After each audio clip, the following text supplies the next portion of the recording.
জাগো শক্তি, জাগো স্বপ্ন, জাগো জাগো উমা। মহালয়া এই শব্দটি বাঙালিদের খুব প্রিয় একটি শব্দ।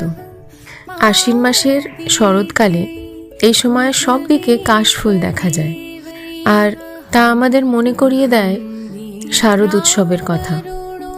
এই দিন পিতৃপক্ষ শেষ হয়ে দেবীপক্ষ শুরু হয়, আর আমাদের পূর্বপুরুষদের আত্মার শান্তি কামনা করে এই দিনকে তর্পণ করা হয় যে কোনো পবিত্র জলাশয়।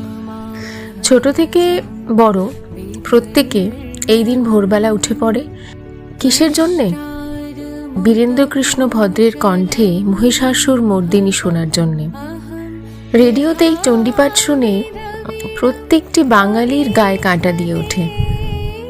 মা দুর্গা কৈলাস থেকে মর্তে আসেন নিজের বাপের বাড়িতে, আর সঙ্গে নিয়ে আসেন তার 4 ছেলে মেয়েকে, লক্ষ্মী, সরস্বতী, গণেশ ও কার্তিক। তিনি মহিষাসুরের বধ করেন আর পৃথিবীতে শান্তি ফিরিয়ে আনেন, আর তাতেই হয় অশুভ শক্তির বিনাশ আর শুভ শক্তির বিজয়।